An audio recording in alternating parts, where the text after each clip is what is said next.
Time is now 5:16. Speaking of time, it's springtime, and you know what that means? Baseball season. Let me tell you something. I know it's different down south, but where I am from in Massachusetts, this weather right here, this is called winter summer. Yeah. The rite of passage for many teenage girls is finding the perfect prom dress to feel like a princess. It took me a second, let me tell you. Oh, really? Well, not long after a verdict was reached, people started to clear out of the courthouse, but not entirely.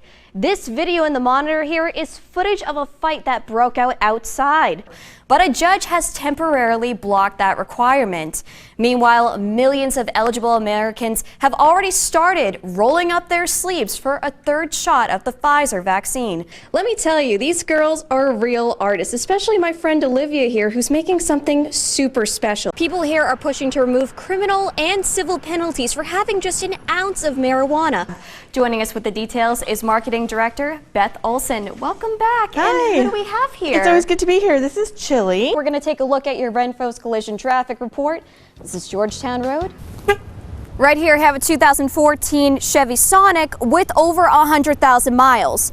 And right here, I have a 2018 Ford EcoSport with 40,000 miles. But if you're happy to be in the mood for a little baseball bat in your drink, well, Whiskey Pig Whiskey is launching a new limited edition spirit finished in barrels containing toasted baseball bats. Going crazy is a little bit of an understatement. I mean, it's just been nuts here, especially because the Cats made double the points that LSU made. I'm gonna turn the camera around so you can see just exactly what's going on here. We're gonna take a walk, all right? We're walking.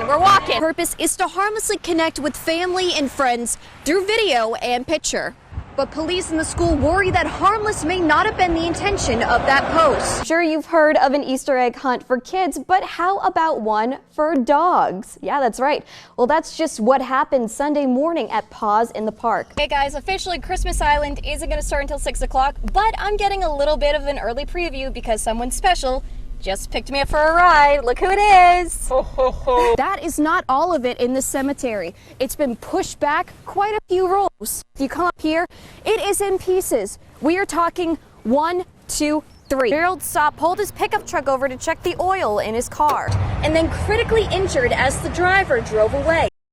If you've heard of TikTok or maybe even have it on your phone, this might sound familiar. How often do you look at TikTok during the day?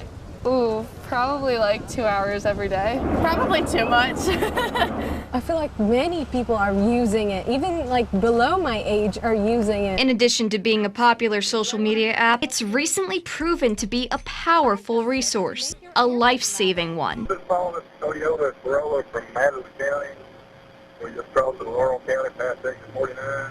Thursday, the Laurel County Sheriff's Office received that 911 call about a young girl who caught the attention of a motorist. She appeared to be in distress and utilizing the TikTok signal, which signifies I need help.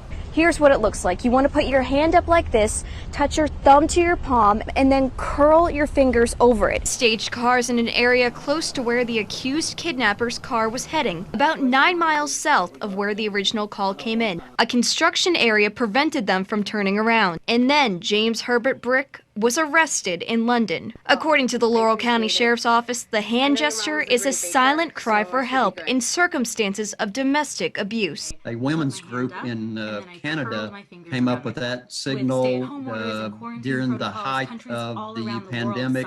A lot of people have negative connotations for social media, and there are negative aspects to that. But what we sometimes forget is the positive implications. Especially if it already saved one girl, we already saw that it was useful. So who knows what else it could do. But if TikTok isn't your thing, the most important lesson of all this might just be to be aware of your surroundings, for the sake of yourself and others. In Lexington, Danielle Saitta. People waiting in cars for doors to open and those standing in line all had one thing in common today. Love the deals. We both love a good deal, but it's also fun, and it is kind of part of the experience to be cold and drink hot chocolate, you know, yeah. So. As soon as we started seeing people line up, we was like, well, we better get in line, and I'm glad we did. Is it worth it in the end to come out here? Oh yeah, it's so much fun. He says no, but I say yes. It's so much fun. Black Friday typically brings people out in search of holiday discounts, but shoppers like Mackenzie and her loved ones were looking for a different kind of experience. after a difficult loss. He was diagnosed with COVID, so he was COVID positive. Mackenzie says her dad's health quickly declined and he passed away. Sadly, the tragedy comes just a few months from her tying the knot with fiancé Jacob. While her dad won't be there to see her say "I do," he lives on in her memory. One in particular, their last conversation. We were talking about his new car he just bought, and he was so happy about it. So yeah, that's the last memory I have, and then he told me that he loved me. So, yeah. It's also been an extremely difficult time for her mom, which is why Mackenzie, her fiancé, and friends spent Black Friday with her. When we keep her busy, she's most happy. Through tragedy and uncertainty, Mackenzie says she's learned to make every laugh, hug, and moment count. And on a day when there's sales galore, to remember that every day is a gift. Cherish your families as long as you can, because you never know when something's going to happen. You never know. In Lexington, Danielle Saitta, ABC 36 News.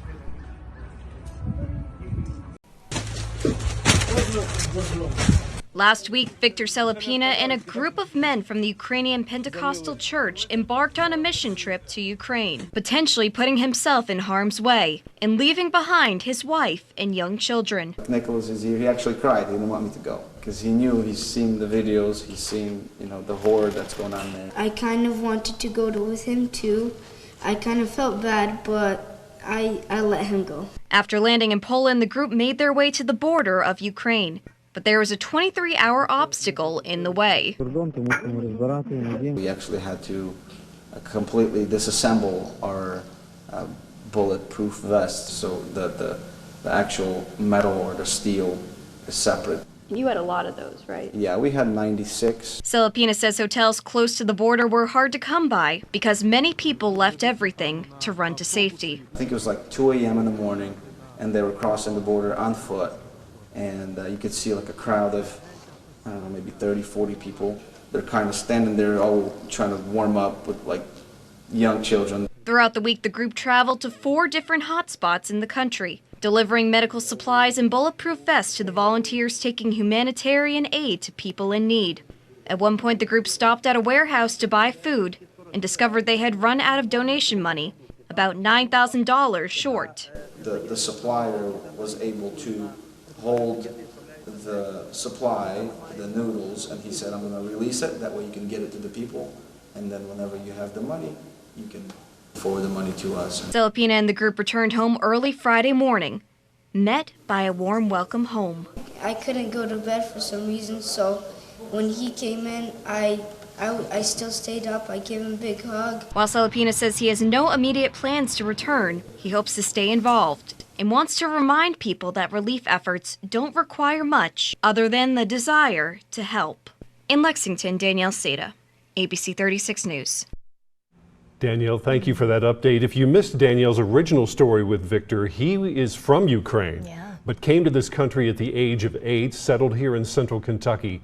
So what an emotional journey for him and the other men from the Ukrainian Pentecostal Church to return to Poland with that humanitarian effort to help their fellow countrymen. Certainly an incredible effort there, and you saw that reaction from his son. What a warm welcome home he got. Indeed. More news for you now.